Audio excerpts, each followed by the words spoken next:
Hello students, आप सबको अपने चैनल साइंस जंक्शन में एक और नए वीडियो के साथ स्वागत करती हूं। आज का यह वीडियो क्लास 10th का अध्याय 8 आनुवंशिकता, इसका हम कंप्लीट प्रश्न उत्तर देखेंगे। चाहे वह प्रश्न बीच का मतलब अध्याय के बीच का हो या फिर अभ्यास का, इन सभी प्रश्नों का हम एक कंप्लीट एक वन शॉट वीडियो में देखने वाले हैं। इससे पहले हम इसका एक कंप्लीट वन शॉट वीडियो यानी थ्योरी में बता चुके हैं। यदि आप थ्योरी नहीं देखे तो चैनल पर जाकर पहले थ्योरी देख लीजिए, उसके बाद प्रश्न उत्तर बनाइएगा तो आपको समझने में आसानी होगा। जैसा कि आपको पता है कि हम अपने नोट से एनसीईआरटी का ही हर टॉपिक पॉइंट टू पॉइंट एक सिस्टमेटिक ढंग से तैयार करते हैं, ताकि आपको समझने और पढ़ने दोनों में आसानी हो और कम समय में आप अच्छे से कम समय में आपका तैयारी हो जाएगा। आप चाहे क्लास 10th में हो या फिर बीपीएससी टीआरई 4 या एस्टेट या आने वाले किसी भी एग्ज़ाम की तैयारी कर रहे हो, तो ये वीडियो आपके लिए काफ़ी हेल्पफुल होगा। यानी ये नोट्स एनसीईआरटी का ही हूबहू है, जो कि आपको काफ़ी हेल्पफुल होगा जब आप एमसीक्यू बनाइएगा या फिर आप टॉपिक को पढ़िएगा। तो एक बार मेरा नोट से थ्योरी पढ़ लीजिएगा तो 100% आपको कंटेंट जो है वो कवर हो जाएगा। तो चलिए बिना देरी के शुरू करते हैं इसका प्रश्न उत्तर। सबसे पहले हम अध्याय के बीच का प्रश्न देखेंगे, यानी कि पेज नंबर जो है 142 का प्रश्न है कि यदि एक लक्षण ए अलैंगिक प्रजनन वाली समष्टि के 10% सदस्यों में पाया जाता है तथा लक्षण बी उसी समष्टि में 60% जीवों में पाया जाता है, तो कौन सा लक्षण पहले उत्पन्न हुआ होगा, है ना। यहाँ पर पूछ रहा है कि ए अलैंगिक जनन वाली 10% सदस्य है और बी समष्टि के 60% जीवों में पाया जाता है, तो कौन सा लक्षण जो है वो पहले उत्पन्न होगा, ये बताना है। देखिए 10% और 60% परसेंट से ही पता चलता है कि जो 60% वाला है वो जीव का लक्षण जो है वो सबसे पहले उत्पन्न होगा। तो यहाँ आंसर भी वही हो जाएगा कि लक्षण बी पहले उत्पन्न हुआ होगा, क्योंकि यह 60% है तथा पीढ़ी दर पीढ़ी लक्षण जो है वो किसी समष्टि की जनसंख्या संग्रहित होते हैं, है ना। तो ये इसका आंसर हो जाएगा कि लक्षण बी जो है वो पहले उत्पन्न हुआ होगा, क्योंकि वह 60% पीढ़ी दर पीढ़ी जो है वो ट्रांसफर होता है, जनसंख्या में संग्रहित होते हैं। तो इसका ये आंसर हो जाएगा। फिर प्रश्न 2 कि विभिन्नताओं के उत्पन्न होने से किसी स्पीसीज का अस्तित्व किस प्रकार बढ़ जाता है। यानी कि जब इसका थ्योरी पार्ट में हम बताए थे कि विभिन्नता जो है वो लैंगिक जनन में किस प्रकार उत्पन्न होता है, उस स्पीसीज का अस्तित्व किस प्रकार बढ़ जाता है, यानी वो जो है वो विकास में काफ़ी हेल्पफुल होता है विभिन्नता। और ये विभिन्नता जो है सेक्सुअल रिप्रोडक्शन के दौरान जब डीएनए रेप्लिकेशन होता है तो ये विभिन्नता उत्पन्न होती है। तो इसका आंसर में एक्सप्लेन लिखिएगा कि विभिन्नताओं के कारण जो उत्पन्न होने से किसी स्पीसीज की अस्तित्व की संभावना इसलिए बढ़ जाती है क्योंकि वह स्पीसीज जो है वो स्वयं को वातावरण के अनुसार अनुकूलित करने में सक्षम हो जाता है। क्योंकि वो जो स्पीसीज है वो वातावरण के अनुसार उसी अनुकूल करने में सक्षम हो जाता है। जैसे उदाहरण के लिए उष्णता को सहन करने की क्षमता रखने वाली बैक्टीरिया जो है अधिक गर्मी से बचने की संभावना अधिक होती है। यानी कि जो अधिक गर्मी में जो बैक्टीरिया रह रहा है, तो यदि वातावरण में अचानक ग्लोबल वार्मिंग हो जाएगा, ज़्यादा ताप बढ़ जाएगा, तो वो जो है उस गर्मी में भी सहने की उसको क्षमता होगा, यानी कि उस वातावरण में भी वो सर्वाइव कर पाएगा।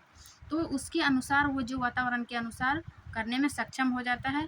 जैसे कि यदि ग्लोबल वार्मिंग के कारण जल का ताप बढ़ जाता है तो बैक्टीरिया जो है वो मर जाते हैं, केवल उष्ण प्रतिरोधी क्षमता वाले जीवित रहेंगे। यानी कि जो उष्ण प्रतिरोधी क्षमता जिसके बैक्टीरिया में रहते थे वही केवल जीवित रहेंगे, बाकी जो ठंड जैसे कि ठंड में रहने वाले बैक्टीरिया वो क्या होगा, ग्लोबल वार्मिंग में मर जाएंगे, वो सर्वाइव नहीं कर पाएंगे। तो यहाँ पर भी वही पूछ रहे थे कि विभिन्नता के उत्पन्न होने से किसी स्पीसीज का अस्तित्व किस प्रकार बढ़ जाता है, तो इसका ये एक्सप्लेन कारण बताना है। अब हम नेक्स्ट पेज का प्रश्न देखेंगे, पेज नंबर 146, ये पेज नंबर 146 का प्रश्न 1 है कि मेंडल के प्रयोगों द्वारा कैसे पता चला कि लक्षण प्रभावी अथवा अप्रभावी होते हैं। मेंडल का जब एक्सप्लेन किया था मटर के पौधे में, उसमें से प्रभावी और अप्रभावी दोनों जो है कि F1 पीढ़ी और F2 पीढ़ी में जो किया था, तो F1 पीढ़ी में देखा था कि सभी पौधा जो है वो प्रभावी था, जबकि F2 में जो है F1 F2 जब किया था तो प्रभावी और अप्रभावी दोनों टाइप का जो लक्षण मंडल को देखने को मिला। तो यहाँ पे पूछ रहा है कि कैसे पता कि चला कि लक्षण प्रभावी अथवा अप्रभावी होता है। तो नंबर 1 का, तो इस 1 का जैसे मेंडल ने यहाँ पर एक्सप्लेन के साथ,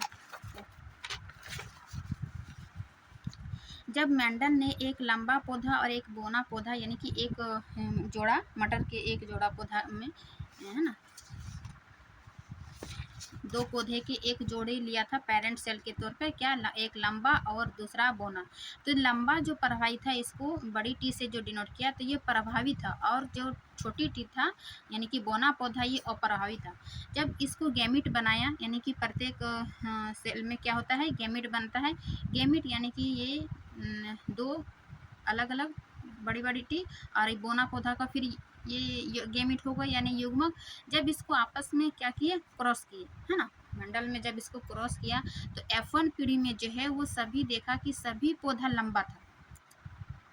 बड़ी टी छोटी टी, बड़ी टी छोटी टी, बड़ी टी छोटी टी, बड़ी टी छोटी टी, यानी कि इसमें 100% जो है वो चारों जो निकला सभी पौधा लंबा था, जो कि प्रभावी था। प्रभावी चूंकि ये है ना लंबा पौधा था। तो इसी के इस F1 जनरेशन में यानी ये मोनोहाइब्रिड क्रॉस है, इसमें मंडल ने देखा कि F1 जनरेशन में जब सभी पौधे लंबे प्राप्त हुआ तो इससे ये पता चला कि ये प्रभावी है। वही दूसरा जब फिर जो F1 में जो प्राप्त हुआ यानी कि लंबा, है ना, टी जब प्राप्त हुआ, बड़ी टी और छोटी टी, फिर बड़ी टी दोनों को आपस में क्रॉस कराया तो क्या प्राप्त हुआ, F2 में एक शुद्ध लंबा, एक शुद्ध बोना और ये 2 संकर लंबा। यानी कि इसका फिनोटाइप देखिए तो 3:3 यानी कि 3 लंबा 3:1 यानी कि 3 लंबा और 1 बोना। तो इस प्रकार इसमें जो F2 जनरेशन में था इसमें प्रभावी और अप्रभावी दोनों था, जबकि F1 में केवल प्रभावी था।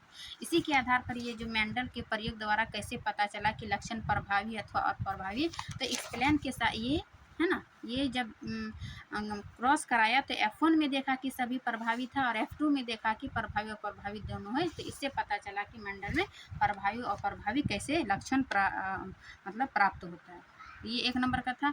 अब दूसरा प्रश्न है कि मेंडल के प्रयोगों से कैसे पता चला कि विभिन्न लक्षण जो है वो स्वतंत्र रूप से वंशानुगत होते हैं।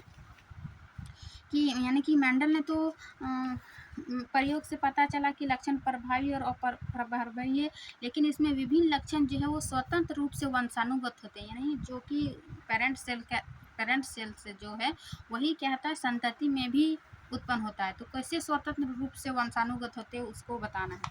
तो इसके लिए ये लिखिएगा कि मेंडल के प्रयोग में F1 पीढ़ी के सभी पौधे लंबे थे, अभी हम देखें, तथा पुनः जब F1 पीढ़ी के 2 पौधों को संकर किया गया तब F2 पीढ़ी के पौधे या तो लंबे या बोने थे, यानी कि 3:3, लंबा 3 तथा बोने का अनुपात 1 था। कोई भी पौधा बीच की ऊंचाई का नहीं था, अर्थात लंबे या बोने पौधे का लक्षण जो है वो स्वतंत्र रूप से वंशानुगत होते हैं, यानी कि या तो लंबा या तो बोना, है ना। इसमें लंबे और बोने का लक्षण जो है वो स्वतंत्र रूप से वंशानुगत होते हैं। ये इसको लिखना है, जो कि हम इसका क्वेश्चन प्रश्न 1 में भी देखें कि प्रभावी और प्रभावी लक्षण कैसे दिखा, उसी को यहाँ पर भी लिखना है कि स्वतंत्र रूप से वंशानुगत कैसे होते। तो जब मेंडल ने देखा अपने प्रयोग में F1 में कि सभी पौधे लंबे थे और F2 में देखा कि 3 पौधा जो है लंबा और 1 पौधा बोना, है ना, पौधा बीच की ऊंचाई का नहीं था। तो इससे ये पता चलता है कि लक्षण जो है वो स्वतंत्र रूप से वंशानुगत होते हैं। अब प्रश्न तीसरा है कि एक रुधिर वर्ग वाला पुरुष एक स्त्री जिसका रुधिर वर्ग O है, ठीक, एक मेल का है A और फीमेल का है O से विवाह करता है। उनकी पुत्री का रुधिर वर्ग O है। क्या यह सूचना पर्याप्त है कि यदि आपसे कहा जाए कि कौन सा विकल्प लक्षण रुधिर वर्ग A अथवा O प्रभावी लक्षण है, अपने उत्तर का स्पष्टीकरण दीजिए। यानी कि मेल जो है A और फीमेल जो है O, उससे बच्चा जो हुआ वो O है। तो इससे ये पता करने के लिए बोल रहा है कि कैसे ये क्या प्रभावी है या फिर अप्रभावी है, A प्रभावी है या O प्रभावी, इसके कारण का स्पष्टीकरण कीजिए। तो देखिए, क्योंकि ये सूचना जो है इसका एक्सप्लेन में लिखने कि नहीं, ये सूचना जो है पर्याप्त नहीं है। क्यों पर्याप्त नहीं है? क्योंकि यदि रक्त समूह A प्रभावी हो, यदि मान ले कि ए प्रभावी हो तथा रक्त जो है वो ओ अप्रभावी हो, तब भी पुत्री का रुधिर समूह ओ हो सकता है ना। जैसे कि ए और ओ है, जब इसको हम करेंगे तो या तो F1 में क्या निकला ए ओ है ना। तो इसी प्रकार ए ओ सभी में जो ओ आएगा, तो इससे कैसे क्या पता चला कि यदि रक्त समूह ए प्रभावी हो अथवा रक्त समूह ओ प्रभावी है, तब भी पुत्री का रुधिर ओ हो सकता है। हाँ, और यदि रक्त वर्ग ए अप्रभावी, एक बार प्रभावी माने फिर भी ओ आता है, एक बार ए को अप्रभावी करते हैं परंतु रक्त ओ को प्रभावी मानते हैं, तब भी पुत्री का रक्त ओ हो सकता है। तो इससे कैसे पता चलेगा कि जो रुधिर वर्ग ए अथवा ओ प्रभावी लक्षण है। तो ये अपने उत्तर का स्पष्टीकरण हो गया, क्योंकि ये सूचना जो है पर्याप्त नहीं है, क्योंकि ये 2 कारण दीजिएगा क्यों पर्याप्त नहीं है। ठीक है, क्योंकि दोनों केस में यदि हम ए को प्रभावी मानते हैं फिर भी पुत्री का ओ आता है, यदि ए को अप्रभावी मानते हैं फिर भी क्या बोलते ब्लड ग्रुप ओ आता है। तो ये पर्याप्त जानकारी नहीं है ना। ये तीसरा था। अब चौथा क्या है कि मानव में बच्चों का लिंग निर्धारण कैसे होता है ना। मानव में बच्चे का लिंग निर्धारण हम इसका थ्योरी में बताए थे। लिंग निर्धारण क्या होता है कि उसके क्रोमोसोम पर डिपेंड होता है वो लिंग निर्धारण। जैसे कि है ना 4 में ये लिखिएगा कि लिंग निर्धारण के लिए उत्तरदायी कारक जो है, जैसे कि कुछ प्राणियों में लिंग निर्धारण अंडे के उष्मायन ताप पर निर्भर करता है। जैसे घोंघा, ये क्या करते हैं, अंडे को उष्मा से अपने बच्चे को मतलब जनन करते हैं। फिर कुछ प्राणियों में जैसे कि मानव में लिंग निर्धारण गुणसूत्रों पर निर्भर करता है। जैसे कि मादा और नर, मादा में जो है वो XX गुणसूत्र पाया जाता है, जबकि नर में XY। तो मानव में क्या हुआ, ये गुणसूत्र पर निर्भर करता है ये लिंग निर्धारण। अब हम यहाँ फिगर से समझते हैं कि मानव में लिंग निर्धारण कैसे होता है। जैसे कि एक पेरेंट है, हाँ, नर और मादा, जब ये आपस में क्रॉस कराएंगे तो ये क्या, क्योंकि नर में XY है और मादा में X है। अब जब X नर का X जाएगा मादा के साथ तो ये XX हुआ, फिर X जाएगा Y के साथ, है ना, मादा के X के साथ तो X हुआ, फिर नर के Y मादा के X, नर के Y मादा के X। तो इससे क्या प्राप्त हुआ, जो ये 50-50 यानी कि 1:1, यानी कि F1 जनरेशन यानी कि मानव लिंग में से क्या भूमिका होता है कि 50% मादा और 50% नर होने की, यानी 50-50 चांस है कि या तो नर होगा या तो मादा, है ना। आधे बच्चे लड़की एवं आधे लड़की हो सकते हैं। जिस बच्चे को अपने पिता से X गुणसूत्र वंशानुगत वह लड़की होगी, क्योंकि मादा के पास तो ऑलरेडी XX है, और यदि नर से जो पिता से X आएगा तो वो क्या होगा, लड़की होगी। एवं जिसे पिता से Y गुणसूत्र वंशानुगत होगा वह लड़का होगा। इससे से ये क्या होगा, मानव में लिंग निर्धारण क्या है, जो नर का गुणसूत्र है यानी कि Y, इससे डिपेंड है XY, क्योंकि मादा में पहले से XX है, तो ये X जाएगा तो XX, Y जाएगा तो XY नर होगा, है ना। तो इस प्रकार मानव में जो है वो लिंग निर्धारण होता है। तो ये प्रश्न 4 था, यानी बीच का प्रश्न को हम समाप्त हो जाता है। अब हम इसका अभ्यास का प्रश्न देखेंगे। क्या है कि मेंडल के एक प्रयोग में लंबे मटर के पौधे जिनके बैंगनी पुष्प थे, यहाँ पर पूछ रहा है कि मेंडल के प्रयोग में लंबे मटर के पौधे जिनके बैंगनी पुष्प थे का संकरण बोने पौधे जिनके सफ़ेद पुष्प थे, है ना। देखिए, लंबे मटर पौधे जिनके बैंगनी पुष्प थे, बैंगनी पुष्प के लिए हम लिख देते हैं ये, क्योंकि ये प्रभावी है W, है ना। संकर पौधे जिनके सफ़ेद पुष्प थे, छोटे W, और ये लंबे के लिए T थे से कराया गया। इनकी संतति सभी पुष्प बैंगनी रंग के थे, परंतु उनमें से लगभग आधे जो है वो बोने थे। बोने के लिए हम क्या लेंगे, स्मॉल t। इससे कहा जा सकता है कि लंबे जनक पौधे की आनुवंशिक रचना निम्नलिखित थी, मतलब कौन सा ये बनेगा।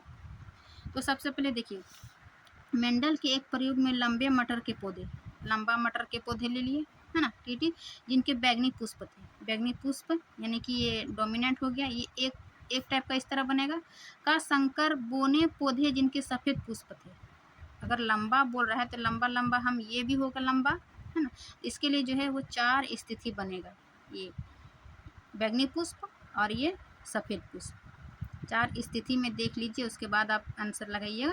फिर एक लंबा और ये एक ये बड़ी डब्लू यानी कि बैगनी पुष्प डोमिनेंट और एक छोटी, ये 3 केस। और एक केस बनेगा ये लंबा और एक छोटी पुष्प यानी कि ये जिनके सफ़ेद पुष्प थे, है ना। तो ये 4 स्थिति में देखिए कि आधे बोने थे। इससे कहा जा सकता है कि लंबे जनक पौधे की आनुवंशिक रचना निम्नलिखित थी। यहाँ तक तो प्रश्न ही पूछा कि मेंडल ने एक प्रयोग में लंबे मटर के पौधे जिनके बैंगनी पुष्प थे, संकर बोने पौधे जिनके सफ़ेद पुष्प से कराया गया। इसकी संतति सभी पौधे जो पुष्प बैंगनी रंग के थे, है ना। बैंगनी रंग के लिए हम क्या लिए, बड़ी ये डब्लू बैंगनी रंग के थे, परंतु उनमें से लगभग आधे बोने थे। ठीक है, आधे बोने के लिए तो हम ये लेंगे और बैंगनी पुष्प जो लिए थे डोमिनेंट ये लेंगे। तो इस प्रकार इसका आंसर हो जाएगा सी, है ना। क्योंकि इसमें चूज करना था कि सभी पौधे बैंगनी रंग के थे, परंतु उनमें से लगभग आधे बोने थे। इससे कहा जा सकता है कि लंबे जनक पौधे की आनुवंशिक रचना निम्नलिखित थी। तो ये हो जाएगा सी, है ना, समझ लीजिए। फिर है क्वेश्चन 2, क्या है कि एक अध्ययन से पता चला कि हल्के रंग की आँखों वाली बच्चों के जनक माता पिता की आँखों भी हल्के रंग की होती है। इसके आधार पर क्या हम कह सकते हैं कि आँखों के हल्के रंग का लक्षण जो है वो प्रभावी अथवा अप्रभावी? अपने उत्तर की व्याख्या कीजिए। यानी कि पूछ रहा है कि जब माता पिता का जो आँखों का रंग है उससे जो बच्चा में हुआ तो वो हल्के रंग का प्रभावी होगा या फिर अप्रभावी, ये बताना है ना। प्रभावी या तो अप्रभावी, अपने उत्तर की व्याख्या कीजिए। आँखों के हल्के रंग का लक्षण, तो इसका आंसर हो जाएगा कि नहीं, यह बताना संभव नहीं है कि आँखों के हल्के रंग का लक्षण जो है वो प्रभावी है अथवा अप्रभावी, है ना। ये स्पष्टीकरण नहीं है कि आँखों का हल्का रंग का लक्षण जो है वो प्रभावी है अथवा प्रभावी, जब तक कि दोनों प्रकार के विकल्पों का पता न चले, है ना। जब तक कि दोनों विकल्प का लक्षण का पता ना हो, ऐसा भी संभव नहीं कि माता का लक्षण जो है आँखों का हल्का था या फिर पिता का, में दोनों ही विकल्प हल्के रंग की आँखों के हो, क्योंकि लक्षण की प्रतिकृति दोनों जनकों माता पिता से वंशानुगत होती है। और प्रभावी तभी होंगे जब क्या होगा, जब दोनों से प्राप्त जीन अप्रभावी हो। अतः हम केवल अनुमान लगा सकते हैं, यानी कि ये इसमें स्पष्ट नहीं है कि माता का आँख हल्का रंग है या पिता का। तो कैसे हम पता करें कि बच्चे का जो लक्षण हल्का रंग हुआ वो लक्षण प्रभावी था या फिर अप्रभावी था, है ना। तो इससे क्या होगा, हम केवल अनुमान लगा सकते हैं कि बच्चे का आँखें का हल्का रंग जो है, हाँ, तो वो वंशानुगत है। ये प्रभावी और अप्रभावी का पता नहीं कर पाएंगे। ये एक्सप्लेनेशन आप लोग देख यहाँ समझ लीजिए, यहाँ से यहाँ तक। फिर हम क्वेश्चन नंबर 3 देखेंगे कि कुत्ते की खाल का प्रभावी रंग ज्ञात करने के उद्देश्य से एक प्रोजेक्ट बनाइए। यानी कि कुत्ते का जो खाल यानी जो स्किन होता है उसका प्रभावी रंग ज्ञात करने के उद्देश्य से जो है एक प्रोजेक्ट बनाइए। तो इसके लिए हम देखिए, एक प्रोजेक्ट के लिए हमें क्या करेंगे, एक काले रंग का कुत्ता यानी नर और एक सफ़ेद रंग की कुत्ती यानी मादा लेनी होगी, तभी हम दोनों को क्रॉस करने से पता लगा पाएंगे कि जो बच्चे का जो खाले का रंग हुआ वो किस तरह हुआ। यदि दोनों के संयोग यानी संकरण से केवल काले रंग के पिल्ले यानी बच्चे प्राप्त हो तो हम कह सकते हैं कि कुत्ते के खाल का रंग जब तो काला रंग प्रभावी हुआ। देखिए, काला रंग प्रभावी होने के लिए हम सबसे पहले क्या करेंगे, काला को डोमिनेंट मानेंगे, यानी ये बड़ी भी इसको क्या कहेंगे, प्रभावी, है ना, ये प्रभावी मानेंगे। और ये छोटी इसको क्या करेंगे, अप्रभावी, इसको अप्रभावी। जब इन दोनों को क्रॉस कराएंगे यानी कि काले रंग और ये सफ़ेद रंग, जब इन दोनों को क्रॉस कराएंगे तो ये गैमेट बनेगा, है ना। ये गैमेट बनने के बाद ये जो 4 1 2 3 4 ये प्राप्त हुआ, यानी F1 जनरेशन में हम क्या देखे कि सभी पौधे लंबा था। लेकिन जब यहाँ काला सफ़ेद का बात हो रहा है कि काला रंग प्रभावी होगा तो ये F1 जो है सभी काले F1 काले हैं, है ना, काला रंग प्रभावी होगा। इससे पता चला, यानी कि मेंडल का ही प्रयोग से जो मेंडल मैंने क्या किया, मटर के पौधे का लंबा और बौना के बीच क्रॉस कराया तो F1 जनरेशन में जो सभी प्रभावी था।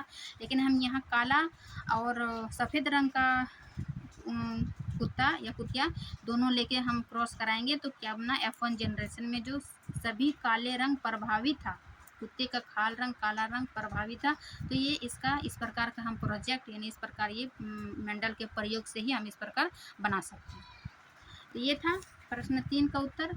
अब हम प्रश्न 4 में देखते हैं कि संतति में नर एवं मादा जनकों द्वारा आनुवंशिक योगदान में बराबर की भागीदारी किस प्रकार सुनिश्चित की जाती है। यानी कि जो कि पेरेंट सेल से जो संतति उत्पन्न हुआ, तो संतति में नर एवं मादा जनकों द्वारा आनुवंशिक योगदान में बराबर की भागीदारी किस प्रकार सुनिश्चित की जाती है। यानी कि जो संतति में जो क्रोमोसोम ट्रांसफ़र हुआ वो बराबर की भाग सुनिश्चित करने के लिए किस प्रकार हम उसको में योगदान है वो एक्सप्लेन करना है। तो जैसा कि इसमें कैसे होता है लैंगिक जनन क्रिया में क्रोमोसोम जो है वो अर्धसूत्री विभाजन द्वारा 2 भागों में बढ़ जाते हैं। जैसे कि एक सेल है वो अर्धसूत्री विभाजन द्वारा जो 2 सेल में बट जाती है। अब जब निषेचन की क्रिया होती है तो युग्मनज में आधे गुणसूत्र पिता से और आधे गुणसूत्र माता से आकर आपस में संयोजित हो जाते हैं। अर्थात नर से 23 गुणसूत्र, चूँकि ये जो नर में जो है वो 23 गुणसूत्र और मादा में 23 गुणसूत्र होता है, यानी कि तो मानव में 33 टोटल 46 गुणसूत्र होता है, यानी कि 23 जोड़ा, है ना। तो 23 गुणसूत्र मादा से और 23 गुणसूत्र मिलकर संतति में 46 गुणसूत्र होते हैं तथा बराबर की भागीदारी होती है ना। देखें ना, दोनों नर में 23 यानी बराबर की भागीदारी होती है। यही कारण है कि प्रत्येक पीढ़ी के लक्षणों में जो है विभिन्नताएं आती रहती है। यहाँ पर भी वही पूछ रहा है कि नर एवं मादा जनकों द्वारा आनुवंशिक योगदान में जो बराबरी भागीदारी है किस प्रकार सुनिश्चित की जाती है। तो इसके गुणसूत्र यानी क्रोमोसोम से ये मतलब भागीदारी होती है, चूँकि नर और मादा में बराबर गुणसूत्र पाई जाती है, 23 गुणसूत्र यानी टोटल 46। तो इस प्रकार यही कारण है कि प्रत्येक पीढ़ी के लक्षणों में जो है विभिन्नताएं आती रहती हैं, और ये इसका आंसर था। इसमें ये छोटा चैप्टर था और चैप्टर की तुलना में, और ये प्रश्न देखिए अभ्यास का ये 4 ही प्रश्न था, हम बीच का भी प्रश्न बताए। तो इस प्रकार ये जो आनुवंशिक चैप्टर है इसका कंप्लीट प्रश्न उत्तर देख लिए, इसका हम कंप्लीट थ्योरी भी देख चुके हैं। और इसी के साथ ये जो हमारा क्लास 10 का है, क्लास 10 का बायोलॉजी का पार्ट समाप्त होता है। यानी कि ये देखिए ये आनुवंशिक तक यहाँ से हम बायोलॉजी पार्ट देखिए, जीव प्रक्रम, नियंत्रण एवं समन्वय, जीव जनन कैसे करते हैं, आनुवंशिकता, इन चारों चैप्टर को हम अच्छे से देख लिए, थ्योरी और उसका प्रश्न उत्तर बायोलॉजी। अब इसका 4 चैप्टर फिर हम इसका केमिस्ट्री देखिए, रासायनिक अभिक्रिया एवं समीकरण, अम्ल क्षारक एवं लवण, धातु एवं अधातु, कार्बन एवं इसको यौगिक, ये क्या है केमिस्ट्री का, है ना। इसका भी हम कंप्लीट थ्योरी और प्रश्न उत्तर सभी देख चुके हैं। अब हम इसके नेक्स्ट क्लास से हम इस फिजिक्स लेकर आएंगे, प्रकाश परावर्तन तथा अपवर्तन, मानव नेत्र तथा रंग बिरंगा संसार, विद्युत धारा का चुंबकीय प्रभाव, और एक लास्ट है हमारा पर्यावरण।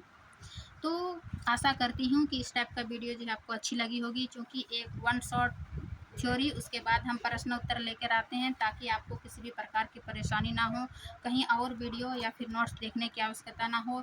एक बार मेरा नोट्स में ट्रस्ट कीजिए, 100% आपको कंटेंट मिलेगा, चाहे वो थ्योरी हो या फिर प्रश्न उत्तर। आप मेरे चैनल पर जाके देखिए केमिस्ट्री बायोलॉजी का, उसके बाद हम फिजिक्स बताएंगे।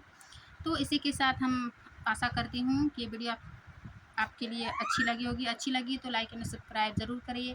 मिलते हैं नेक्स्ट क्लास में, तब तक के लिए थैंक यू।